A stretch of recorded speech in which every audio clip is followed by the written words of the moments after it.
दूसरी तरफ से अनु के रोने की आवाज़ सुनकर लकी शॉक्ड रह गया। उसे यकीन हो गया कि हो ना हो आंटी जी की तबीयत सचमुच खराब हो गई है। क्या हुआ भाभी जी? आप रो क्यों रही हैं? आंटी जी की तबीयत तो ठीक है ना? नहीं, मम्मी जी की तबीयत बहुत खराब हो गई है। वो इस वक्त आईसीयू में एडमिट हैं। मुझे भी जमुना काकी ने फ़ोन करके बताया तो मैं अस्पताल पहुंची हूं। प्लीज़ आप विराट जी को कॉल करके बता दीजिए। उनका इस वक्त यहाँ होना बहुत ज़रूरी है। अनु ने लकी से एक सांस में सारी बात कह डाली। आप घबराइए मत, मैं अभी विराट को कॉल करता हूँ। कॉल क्या? मैं उसे साथ लेकर हॉस्पिटल आता हूँ। इतना कहकर लकी तेजी से ऑफिस के बाहर निकल गया। उसे मालूम था कि विराट इस वक्त मेघा के घर पर होगा, इसलिए उसने गाड़ी निकाली और मेघा के फ्लैट के लिए निकल गया। मेघा का घर। विराट इस वक्त मेघा के घर पर था। मेघा की मम्मी को ये बात बिल्कुल भी अच्छी नहीं लग रही थी कि वो अपनी बीमार माँ और पत्नी को छोड़कर यहाँ उसके घर पर रुका हुआ है। वो एक नेक दिल की सुलझी हुई महिला थीं।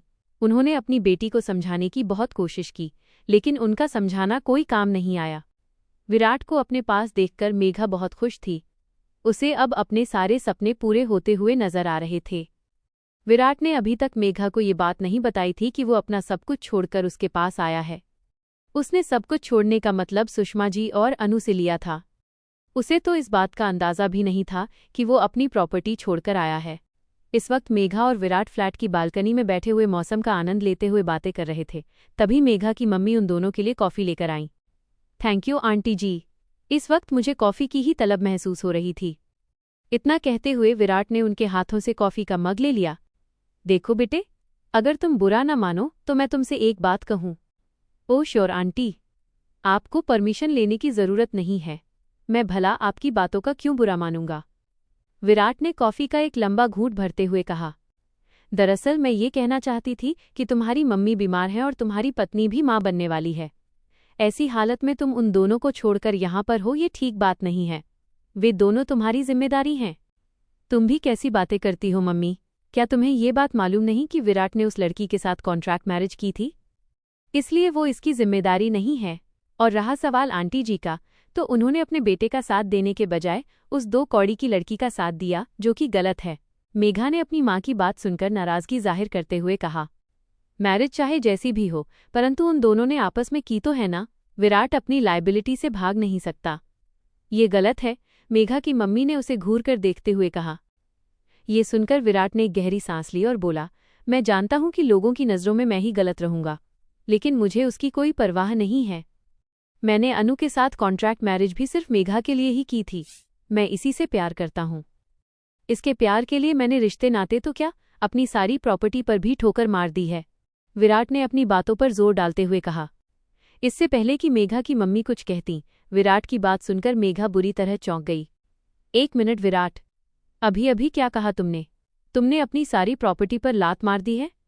हाँ बिल्कुल, तुम्हारी खातिर मैंने सब कुछ छोड़ दिया है। मम्मी ने ये शर्त रखी थी कि या तो मैं अनु के साथ रहूं या फिर सब कुछ छोड़कर हमेशा के लिए चला जाऊं।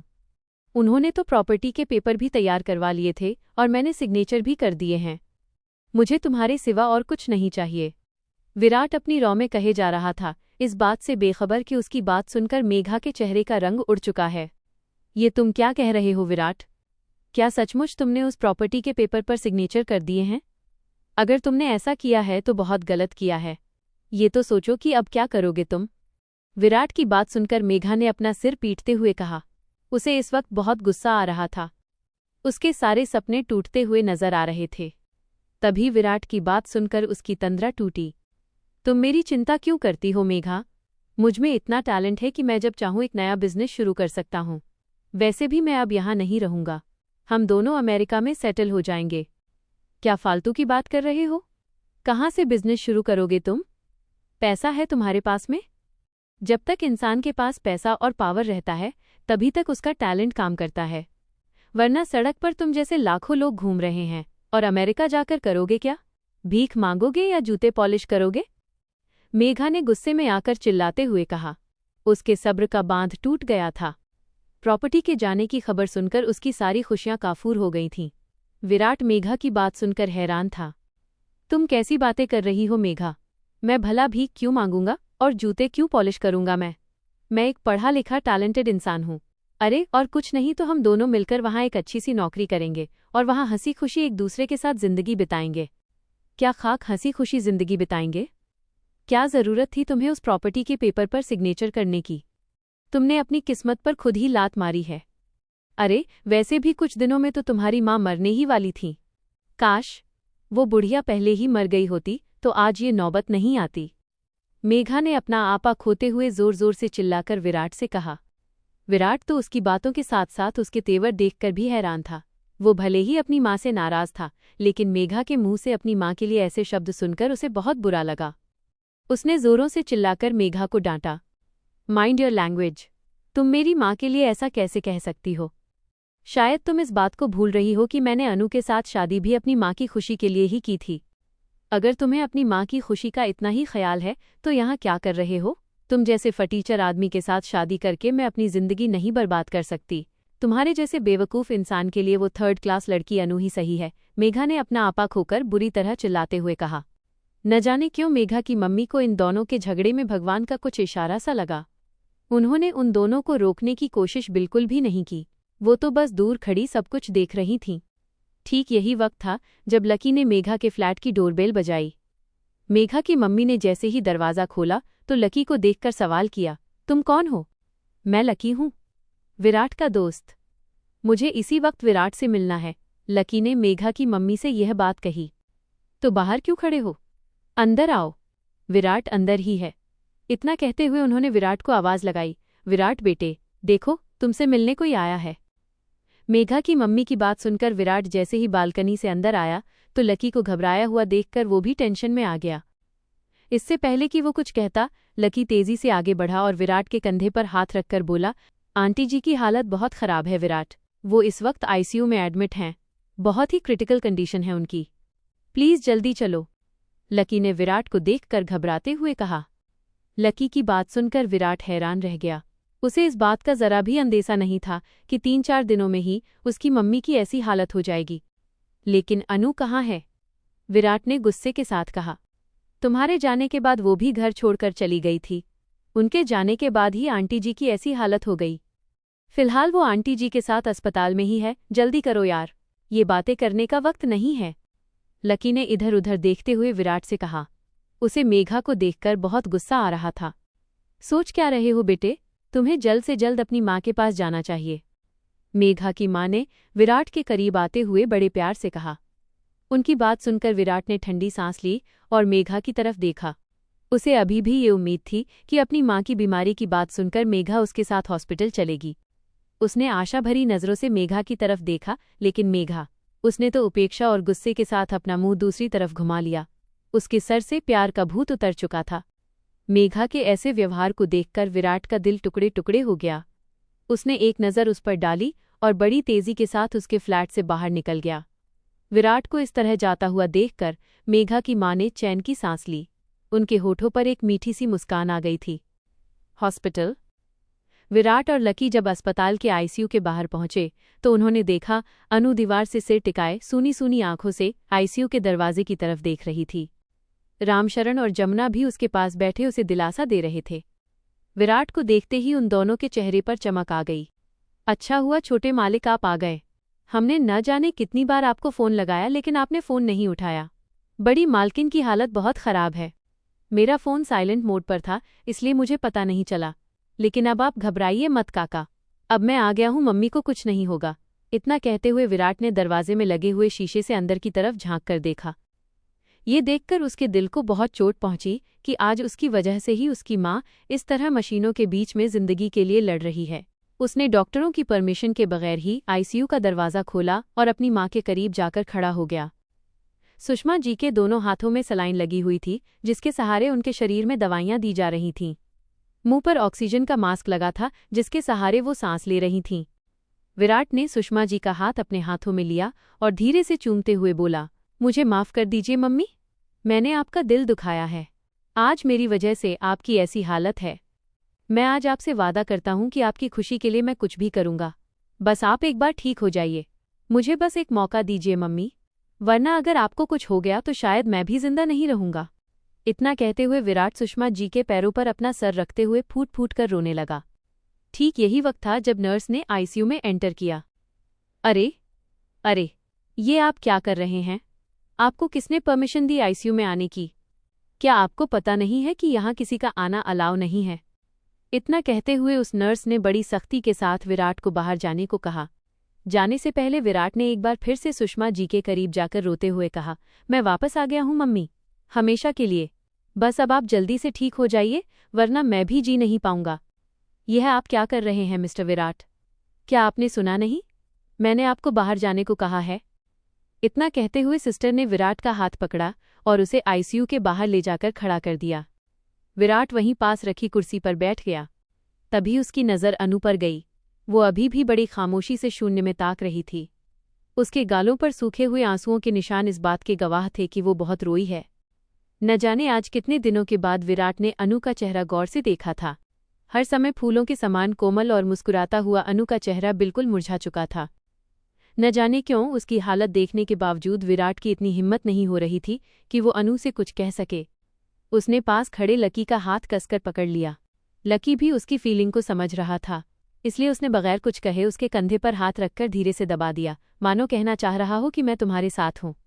उसकी सहानुभूति पाकर विराट मानो बिखर सा गया। उसने उसका हाथ पकड़कर रोते हुए कहा, यार लकी, सचमुच मैं बहुत बुरा इंसान हूँ। ना तो मैं एक अच्छा बेटा बन सका, ना एक अच्छा प्रेमी और ना ही एक अच्छा पति। मम्मी बिल्कुल ठीक हो चुकी थीं और अब तो उनके जीवन का सबसे बड़ा सपना भी पूरा होने जा रहा था। वो दादी बनने वाली थीं, लेकिन मैंने ही सब कुछ गड़बड़ कर दिया। अपने हरे भरे और खुशहाल परिवार में मैंने खुद ही आग लगा दी। ओह गॉड, कितना बेवकूफ़ था मैं। मेघा के प्यार में इतना अंधा था कि उसकी असलियत को देख ही नहीं पाया। उसने तो हमेशा सिर्फ और सिर्फ अपने बारे में ही सोचा। मेरे प्यार को ठुकराकर अमेरिका चली गई और मैं उसके इंतज़ार में अपने प्यार के सपने सजाता रहा। मेघा मुझसे नहीं बल्कि मेरी दौलत से प्यार करती थी, मेरे स्टेटस और मेरे रुतबे से प्यार करती थी। तभी तो आज उसने मुझे पागल और बेवकूफ़ बताकर सड़क पर भीख मांगने को कह दिया। लेकिन वहीं एक छोटे घराने और मिडिल क्लास फैमिली से आई हुई एक साधारण सी लड़की ने निस्वार्थ भाव से मेरी माँ की सेवा की, मेरे घर को स्वर्ग बना दिया।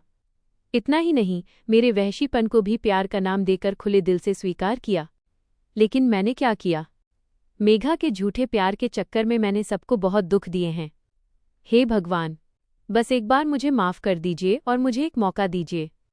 मैं अब सब कुछ ठीक कर दूंगा। इतना कहते हुए विराट अपनी दोनों हथेलियों में चेहरा छुपाकर रोने लगा। इस तरह घबराने से कुछ नहीं होगा विराट, अपने आप को संभालो। डॉक्टर लगे हुए हैं ना? भगवान ने चाहा तो एक बार फिर से आंटी जी बिल्कुल ठीक हो जाएंगी, लकी ने उसे दिलासा देते हुए कहा।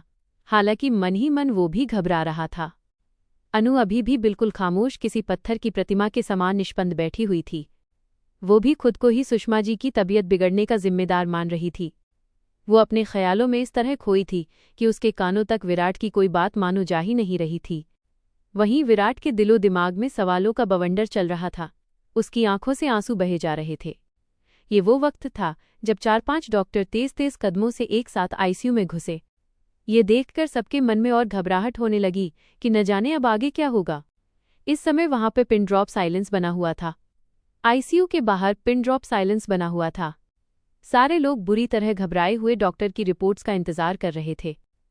विराट भी मन ही मन सभी देवी देवताओं को याद करते हुए अपनी मम्मी के जीवन की भीख मांग रहा था। लकी भी ये सब कुछ देखकर बहुत दुखी था। कहीं न कहीं वो खुद को भी इन सब का जिम्मेदार मान रहा था, क्योंकि उसने ही विराट को इस शादी का आइडिया दिया था। मुझसे बहुत बड़ी गलती हो गई वाहेगुरु, मुझे माफ़ कर देना। मैंने तो सबके लिए अच्छा ही सोचा था, लेकिन कुछ भी अच्छा नहीं हुआ, बल्कि सबकी जिंदगी खराब हो गई। लकी भी अपने मन में यही बात सोचते हुए वाहेगुरु से माफ़ी मांग रहा था। तभी उसकी नज़र अनु पर गई। न जाने क्यों उसकी हालत देखकर लकी को अपने आप से ही शर्मिंदगी महसूस होने लगी। हमेशा हंसती मुस्कुराती रहने वाली अनु बिल्कुल सूख गई थी। उसका मुरझाया हुआ चेहरा और आंखों के नीचे के काले घेरे इस बात को बता रहे थे कि वो किस दौर से गुजर रही है। वो उसके पास गया और बगल में बैठकर धीरे से बोला, हो सके तो मुझे माफ़ कर देना अनु। आज तुम्हारे साथ साथ आंटी जी की भी इस हालत का जिम्मेदार सिर्फ और सिर्फ मैं हूँ। मैंने तो सबके लिए अच्छा ही सोचा था, लेकिन इतना कहकर वो खामोश हो गया। लकी की बात सुनकर अनु ने एक बार उसकी तरफ मुड़कर देखा। न जाने उसकी आंखों में क्या ताप था कि लकी उसका सामना नहीं कर पाया। उसने अपनी नज़रें झुका लीं और वहां से उठकर विराट के पास चला गया। वहीं अनु सोच रही थी कि बस एक बार विराट की मम्मी थोड़ी ठीक हो जाएं, उसके बाद मैं यहां से चली जाऊंगी। तभी सारे डॉक्टर आईसीयू से बाहर निकले। उन्हें देखकर विराट घबराकर उठ खड़ा हुआ और उनके पास जाकर पूछने लगा, क्या हुआ डॉक्टर, मेरी मम्मी ठीक तो है ना? उसकी बात सुनकर सारे डॉक्टर वहां रुक गए और उसे घूर कर देखने लगे। आप लोग इतने लापरवाह कैसे हो सकते हैं? मैंने पहले ही आपको बता दिया था कि अब इन्हें जरा भी मेंटल स्ट्रेस नहीं होना चाहिए, इनका ख्याल रखिए। लेकिन यहाँ तो सब उल्टा है। ये स्ट्रेस में तो हैं ही, इसके साथ साथ बहुत कमज़ोर भी हो गई हैं। इनका हीमोग्लोबिन भी कम हो गया है। डॉक्टर ने गुस्से के साथ कंप्लेंट करते हुए कहा तो न चाहते हुए भी विराट की नज़रें झुक गईं। सॉरी डॉक्टर, मैं प्रॉमिस करता हूँ अब आगे से ऐसा कुछ नहीं होगा। मैं मम्मी का पूरा ख्याल रखूंगा, बस वो एक बार ठीक हो जाएं। विराट ने भर्राए गले से कहा तो डॉक्टर ने उसका कंधा थपथपाते हुए कहा, अगर ऐसा होगा तो मुझे खुशी होगी। वैसे फिलहाल सुषमा जी खतरे से बाहर हैं, थोड़ी देर में उन्हें होश आ जाएगा। इतना कहकर वे सभी वहां से चले गए। डॉक्टर की बात सुनकर सबके चेहरे खिल गए। अनु ने जब देखा कि विराट आ ही गया है तो उसने सोचा कि अब मेरे यहाँ रहने का कोई मतलब नहीं है। यही सोचकर वो चुपचाप वहां से उठकर जाने लगी। उसे इस तरह जाते हुए देखकर भी विराट की इतनी हिम्मत नहीं हो रही थी कि वो उसे रोक सके। अनु ने एक बार आईसीयू के शीशे से झांककर सुषमा जी को देखा और धीरे धीरे वहां से बाहर निकल गई। अबे गधे, क्या सोच रहा है तू? जा, जल्दी से जाकर जाती हुई अनु को रोक ले, वरना बड़ी मुश्किल हो जाएगी। लकी ने विराट को चेतावनी देते हुए कहा। लेकिन क्या वो मेरे कहने से रुकेगी? विराट ने हिचकिचाते हुए कहा। तू पहले जाकर उसे रोक तो सही। सिर्फ यही नहीं विराट, तुझे अपने किए की माफी भी मांगनी होगी। आखिर तूने उसके साथ बहुत गलत किया है। अगर तू सच्चे दिल से माफी मांगेगा तो वो जरूर रुक जाएगी। वैसे भी वो मेघा के जैसी चालाक और सेल्फिश लड़की नहीं है। और फिर मैंने हमेशा उसकी नज़रों में तुम्हारे लिए सिर्फ प्यार ही देखा है। लकी ने विराट को लगभग धक्का देते हुए कहा तो जैसे वो होश में आया, वह तेज तेज कदमों से अनु के पीछे भागा। अनु अस्पताल के बाहर बने गार्डन तक पहुंच चुकी थी कि तभी विराट ने आगे बढ़कर उसका रास्ता रोक लिया। अचानक से विराट को अपने सामने देखकर अनु घबराकर रुक गई। उसने एक बार गहरी नज़रों से विराट को देखा, फिर नज़रें झुकाकर बगल से निकलने लगी कि तभी विराट ने पीछे से उसका हाथ पकड़ लिया। क्या मुझे माफ़ नहीं करोगी अनु? विराट ने लर्जती हुई आवाज़ में कहा तो जैसे अनु चौंक गई। उसने उसकी तरफ देखा। विराट की आंखों में नमी थी। उसे आश्चर्य हुआ विराट की आंखों की नमी को देखकर। वो समझ नहीं पाई कि ये नमी सुषमा जी के लिए है या फिर उसके लिए। आप मुझसे क्यों माफ़ी मांग रहे हैं? माफ़ी तो मुझे आपसे मांगनी चाहिए, क्योंकि मेरी वजह से आपको अपना घर छोड़ना पड़ा। लेकिन यकीन मानिए, जो कुछ भी हुआ उसमें मेरी कोई गलती नहीं थी। अनु ने निर्विकार भाव से एक ठंडी सांस लेते हुए कहा और विराट से अपना हाथ छुड़ाकर बाहर जाने लगी। मुझे मालूम है अनु कि तुम्हारी कोई गलती नहीं है। सारी गलती तो मेरी थी। यह जो कुछ भी हुआ है मेरी वजह से हुआ है। आज आपकी हालत का जिम्मेदार भी सिर्फ और सिर्फ मैं ही हूँ। कहते हैं एक गलती तो भगवान भी माफ़ कर देते हैं। तो क्या तुम मेरी इस गलती को माफ़ नहीं कर सकती?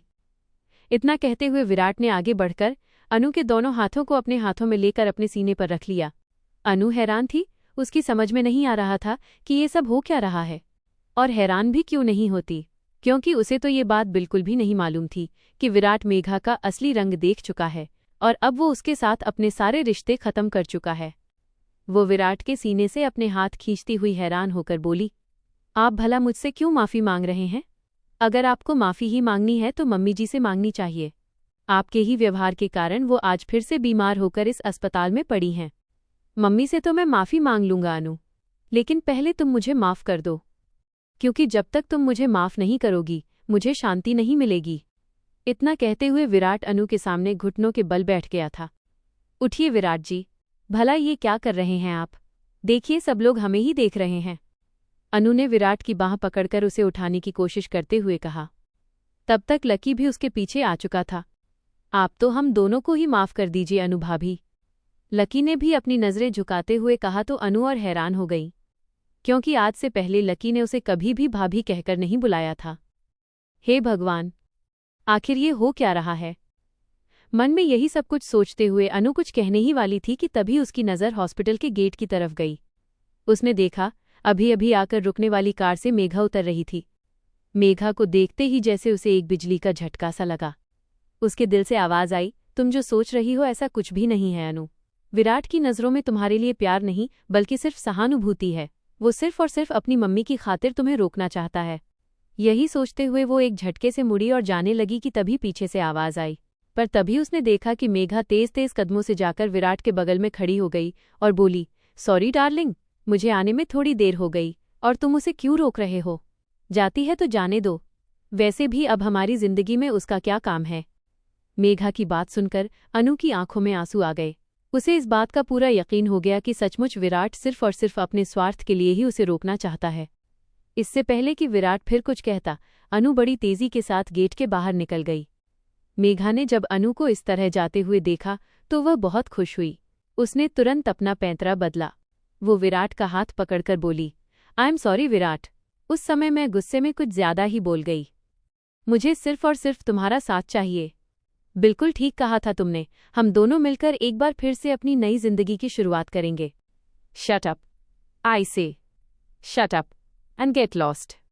विराट मेघा का हाथ झटकते हुए जोर से चिल्लाया। उसके इस तरह चिल्लाने से अस्पताल के बाकी लोग मुड़कर उसकी तरफ देखने लगे। विराट के रवैये को देखकर मेघा को गुस्सा तो इतना आया कि उसका मन किया कि वो इसी वक्त विराट को 2-4 बातें सुनाकर यहां से निकल जाए। लेकिन नहीं, उसने ऐसा नहीं किया। उसके शातिर दिमाग में कुछ और ही चल रहा था। वो विराट के चिल्लाने के बावजूद उसके पास खड़ी रही और अपने चेहरे पर दुख के भाव लाकर अपने आप को निर्दोष साबित करने की कोशिश करने लगी। मैं तुमसे बहुत प्यार करती हूँ विराट। मैंने प्रॉपर्टी वाली बात पर नाराज़गी खुद के लिए नहीं बल्कि तुम्हारे लिए जाहिर की थी। मुझे तुम्हारी चिंता है विराट। मैं सोच रही थी कि हमेशा राजा महाराजा की तरह जीवन जीने वाला इंसान अचानक से फटेहाली में कैसे रहेगा। मेघा अपनी आंखों में आंसू लाकर एक बार फिर से विराट को इम्प्रेस करने की कोशिश कर रही थी, परंतु विराट के दिलो दिमाग में तो इस वक्त कुछ और ही चल रहा था। इससे पहले कि वो कुछ कहता, अंदर से जमुना दौड़ती हुई आई और बोली, छोटे मालिक, मालकिन को होश आ रहा है। जमुना काकी के मुंह से इतना सुनते ही विराट पल भर के लिए सब कुछ भूल गया। उसने मेघा का हाथ झटक दिया और लगभग भागता हुआ आईसीयू की तरफ चला गया। कांग्रेचुलेशन मिस्टर विराट, सुषमा जी को होश आ गया है और वो फिलहाल ठीक हैं। अगले 24 घंटे तक हम लोग उन्हें ऑब्जर्वेशन में रखेंगे, उसके बाद जैसी आपकी मर्जी, डॉक्टर ने विराट से कहा। Thank you very much doctor, आपने मेरी मम्मी की जान बचा ली। उसकी बात सुनकर डॉक्टर ने विराट का कंधा थपथपाया और फिर चले गए। सुषमा जी के होश में आने के बाद रामचरण और जमुना भी उनसे मिलकर वापस विराट मेंशन लौट गए। अब रह गया था तो सिर्फ विराट। उसकी हिम्मत नहीं हो रही थी कि वो आईसीयू में जाकर उनसे मिल सके। वो खिड़की के शीशे से आंखों में आंसू लिए उन्हें देख रहा था। सुषमा जी भी उसे देख रही थीं। अपने बेटे की आंखों में आंसू देखकर उन्हें इस बात का एहसास होने लगा था कि हो न हो विराट को अपनी भूल समझ में आ गई है। उन्होंने हाथों के इशारे से उसे अंदर बुलाया। फिर क्या था, उनका एक इशारा पाते ही विराट तेजी से अंदर गया और उनके पैरों के पास बैठकर रोने लगा। आई एम सॉरी मम्मी, आज मेरी वजह से आपकी ऐसी हालत है। भगवान न करे अगर आपको कुछ हो जाता तो शायद मैं सारी जिंदगी अपने आप को माफ नहीं कर पाता। अपने बेटे की बात सुनकर सुषमा जी ने धीरे से अपने मुंह पर लगा हुआ ऑक्सीजन का मास्क हटाया। फिर उसका हाथ पकड़कर बहुत कमजोर आवाज में बोली, अनु कहाँ है? वो नहीं आई? उनका सवाल सुनकर विराट के समझ में नहीं आ रहा था कि वो क्या करे। इसी क्षण के लिए वो अनु को रोक रहा था, लेकिन ऐन वक्त पर मेघा के आ जाने से सब गड़बड़ हो गया। अनु अभी भी यहीं थी मम्मी, उसने ही जमुना काकी और रामचरण के साथ मिलकर तुम्हें हॉस्पिटल में एडमिट करवाया था। तुम्हारे होश में आ जाने की बात सुनने के बाद ही वो यहाँ से गई है, क्योंकि उसकी तबीयत खराब हो रही थी। विराट की बात सुनकर सुषमा जी के होठों पर एक फीकी सी मुस्कान आ गई। विराट ने जल्दी से उनके मुंह पर फिर से ऑक्सीजन वाला मास्क लगा दिया, ये कहते हुए कि डॉक्टरों ने आपको बात करने के लिए मना किया है। विराट चोर नज़रों से बाहर की तरफ देख रहा था। उसे इस बात का डर लग रहा था कि कहीं ऐसा न हो कि मेघा उसके पीछे पीछे यहाँ तक आ जाए। उसे इस बात का पूरा यकीन था कि अगर मम्मी ने फिर से मेघा को उसके साथ देख लिया तो उन्हें बहुत दुख होगा और उनकी तबीयत शायद फिर से खराब हो जाए। पर सुषमा जी को अनु को देखे बगैर चैन कहाँ था। उन्होंने फिर से अपना मास्क हटाया और धीरे से बोली, मुझे अनु से मिलना है, उसकी भी हालत ठीक नहीं है। मुझे मालूम है मम्मी की अनु की तबीयत भी ठीक नहीं है, परंतु आप उसकी फिक्र मत कीजिए, फिलहाल अभी वो घर गई है। मैं आपसे वादा करता हूँ कि कल मैं उसे अपने साथ लेकर जरूर आऊँगा, लेकिन प्लीज़ तब तक आप आंखें बंद करके आराम कीजिए।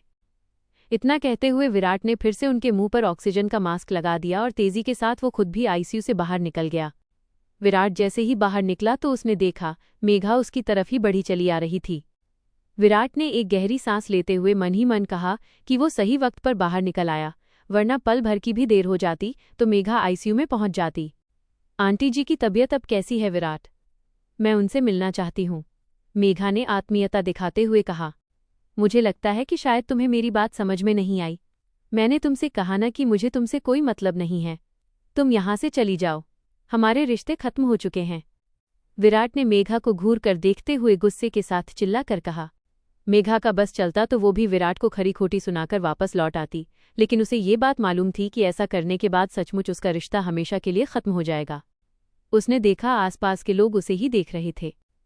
मेघा को वहां चुपचाप खड़ा देखकर विराट ने एक बार उसे जलती हुई नजरों से देखा और फिर उसे वहीं छोड़कर खुद ही बाहर निकल गया। किशोरी लाल का घर। अनु जब अपने घर पहुंची तो बुरी तरह थक चुकी थी। एक तो प्रेगनेंसी, उस पर से मेंटली टेंशन की वजह से वो अपने आप को बहुत टायर्ड महसूस कर रही थी। उसने अभी घर के अंदर कदम ही रखा था कि तभी गीता जी की जहर बुझी आवाज आई, लो, फिर से मुंह उठाकर आ गई महारानी जी। मैं तो सोच रही थी कि अपनी बीमार सास के साथ वो ससुराल चली गई होगी, लेकिन नहीं, ये तो वापस आ गई हमारी छाती पर मूंग दलने के लिए। अपनी जन्म देने वाली माँ के मुंह से खुद के लिए ऐसे शब्द सुनकर अनु का कलेजा टुकड़े टुकड़े हो गया। उसकी आंखों से आंसू बहने लगे। ठीक यही वक्त था जब किशोरी लाल से और बर्दाश्त नहीं हुआ। उन्होंने अपने पास रखी हुई बैसाखी, जिससे वो चलने की कोशिश करते थे, उसे उठाकर गीता जी को दे मारा। बदजात औरत, बस अब बहुत हो गया।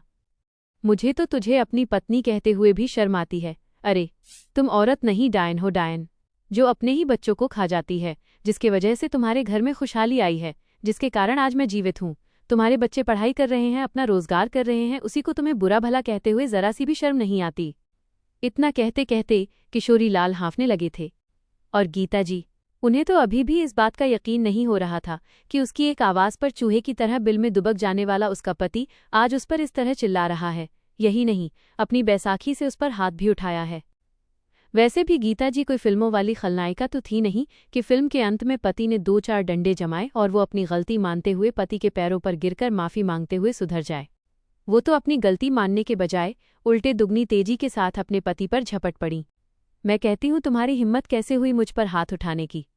सारी जिंदगी पैसे पैसे के लिए मोहताज होकर तिल तिल कर मरती रही, अपनी इच्छाओं को मारती रही, तुम्हारे इन बच्चों को पाल पोस कर बड़ा किया। अब जब मेरे सुख के दिन आए हैं तो क्या मैं फिर से इस गरीबी वाली जिंदगी में लौट जाऊं? और आज जो तुम अपनी बेटी के दम पर शेर बन रहे हो, याद रखना, उसे मैंने ही इस लायक बनाया है। वो तो भला हुआ कि ऐन वक्त पर सपना और कविता वहां आ गई थीं। उन दोनों बहनों ने आगे बढ़कर गीता जी को रोक लिया। चीची, यह तुम क्या कर रही हो माँ? तुम्हें शर्म नहीं आती? बड़ी मुश्किल से तो बाबूजी की तबीयत सुधरी है और तुम उन्हें फिर से बीमारी में धकेल देना चाहती हो। अपनी बेटी सपना की बात सुनकर गीता जी को बहुत गुस्सा आया। बड़ी जुबान चलने लगी है तेरी, ठहर, तेरी भी खबर लेती हूँ। इतना कहते हुए गीता जी ने सपना की चोटी पकड़ ली और तड़ातड़ उसे थप्पड़ लगाने लगीं। ये सब कुछ देखकर अनु से और बर्दाश्त नहीं हुआ। वह जोर से चिल्लाई, बस करो तुम लोग, बंद करो ये तमाशा। अपनी बहनों से इतना कहने के बाद वो अपनी माँ की तरफ मुड़ी। तुम्हें मुझसे ही तकलीफ है ना माँ? तो ठीक है, मैं इसी वक्त ये घर छोड़कर चली जाती हूँ, लेकिन मेरी भी एक शर्त है कि तुम आज के बाद कभी भी मुझसे मिलने नहीं आओगी। सिर्फ मुझसे ही नहीं, बल्कि विराट और सुषमा जी से भी मिलने नहीं आओगी। इतना कहते हुए वो तेजी से घर के बाहर जाने लगी, पर तभी कमजोरी की वजह से उसका सर चकराया और वो लहराकर जमीन पर गिर गई। उसे इस तरह बेहोश होकर गिरता हुआ देखकर सपना और कविता के साथ साथ नेहा भी दौड़ती हुई आई और अनु को होश में लाने की कोशिश करने लगी। होश में आइए अनु दीदी, उठिए दीदी। इतना कहते हुए नेहा उसके चेहरे पर पानी के छींटे मारने लगी, लेकिन फिर भी अनु को होश नहीं आ रहा था। ठीक यही वक्त था जब घर के बाहर गाड़ी रुकी और उसमें से विराट उतरकर अंदर आया। अनु को इस तरह बेहोश देखकर उसके तो होश उड़ गए। वो भागता हुआ उसके पास आया और उसका सर अपनी गोद में लेकर उसे होश में लाने की कोशिश करने लगा। अनु, उठो अनु, देखो मैं आ गया हूँ। हम भी होश में लाने की कोशिश कर रहे हैं जीजू, लेकिन इन्हें होश ही नहीं आ रहा है, सपना और कविता ने लगभग रोते हुए कहा। विराट को अचानक से आया देखकर गीता जी भी डर के मारे चुप हो गई थीं। ये सब तो ठीक है, लेकिन अचानक से ये बेहोश कैसे हो गई? अस्पताल से तो अच्छी भली निकली थी। विराट ने हैरान परेशान होते हुए कहा। अभी ये सब सोचने का वक्त नहीं है जीजू, हमें जल्द से जल्द दीदी को अस्पताल लेकर जाना चाहिए, नेहा ने आगे बढ़कर विराट से कहा। वो इस मौके को हाथ से नहीं जाने देना चाहती थी। वो चाहती थी कि विराट उससे इम्प्रेस हो जाए ताकि उसका भविष्य भी सुनिश्चित हो जाए। पर विराट को ये सब सोचने का समय नहीं था। उसने अनु को अपनी बाहों में उठाया और उसे लेकर गाड़ी में लिटा दिया। अगले ही पल विराट की गाड़ी फराटे के साथ अस्पताल की तरफ निकल गई। किशोरीलाल अभी भी अपनी पत्नी को खा जाने वाली नज़रों से घूर रहे थे। अनु की हालत देखकर गीताजी भी डर गई थीं। उन्होंने देखा घर के सभी लोग गुस्से और नफरत के साथ उसे ही देख रहे थे। तुम लोग इस तरह मेरी तरफ क्या देख रहे हो? मैंने तो जानबूझकर ऐसी बातें की थीं ताकि अनु अपने ससुराल लौट जाए। अरे, मैं उसकी माँ हूँ, कोई दुश्मन नहीं। मैंने तो सोचा था कि अगर मैं उससे इस तरह की बातें करूंगी तो वो वापस अपने घर चली जाएगी। आखिर वहां पर उसे सारी सुख सुविधा जो मिलती है, यहाँ क्या रखा है? गीताजी ने अपनी सफाई पेश करते हुए कहा। तो किशोरीलाल से और बर्दाश्त नहीं हुआ। अगर तुम जैसी औरत को माँ कहते हैं तो ये बताओ कि दुश्मन किसे कहते हैं? तुम किसी की सगी नहीं हो। तुम्हारे लिए सिर्फ पैसा ही भगवान है। पैसे के लिए तुम कुछ भी कर सकती हो, और तुमने किया भी है। लालच में आकर अपनी बेटी का सौदा ही तो किया है। किशोरीलाल गुस्से और नफरत में चीख चीख कर अपनी बात कहे जा रहे थे। सपना और कविता के साथ नेहा भी गीताजी को उपेक्षा भरी नज़रों से देख रही थी।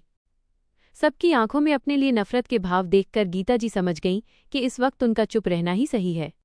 यही सोचकर वो वहां से उठी और चुपचाप अपने कमरे में चली गईं। हॉस्पिटल। विराट तेज रफ्तार से गाड़ी चलाते हुए अस्पताल पहुंच चुका था। उसने देखा अनु को अभी भी होश नहीं आया था। उसने उसे गाड़ी से निकाला और गोद में उठाकर तेजी से अंदर चला गया। उसने स्ट्रेचर की प्रतीक्षा भी नहीं की। डॉक्टरों ने जैसे ही विराट को देखा, वे सबके सब भागते हुए आए और अनु को स्ट्रेचर पर लेकर अंदर ले गए। अंदर डॉक्टर अनु का चेकअप कर रहे थे, वहीं बाहर बैठा हुआ विराट मन ही मन खुद को कोस रहा था। ये सब मेरी वजह से हुआ है। मेरी एक जिद ने आज पूरे परिवार को तबाह करके रख दिया। काश मैं मेघा का असली चेहरा पहले ही जान जाता तो शायद ये नौबत ही नहीं आती। ओ गॉड, मेरे बच्चे की और अनु की रक्षा करना। विराट आंख बंद किए मन ही मन भगवान से प्रार्थना कर रहा था। उसे इस बात का डर लग रहा था कि भगवान न करे, अगर उन दोनों को कुछ हो गया तो वो अपनी मम्मी को क्या मुंह दिखाएगा? और मम्मी तो ये बुरी खबर सुनते ही शायद। नहीं नहीं, ऐसा नहीं हो सकता। भगवान मेरे साथ इतना बड़ा अन्याय कभी नहीं कर सकते। सब ठीक हो जाएगा। हाँ, मैं जानता हूं कि सब ठीक हो जाएगा। इतना कहते हुए विराट खुद को तसल्ली देने लगा। अंदर डॉक्टर अनु का ट्रीटमेंट कर रहे थे और बाहर बैठा विराट अपनी गलतियों पर शर्मिंदा होते हुए अनु के लिए भगवान से प्रार्थना कर रहा था। तभी उसने देखा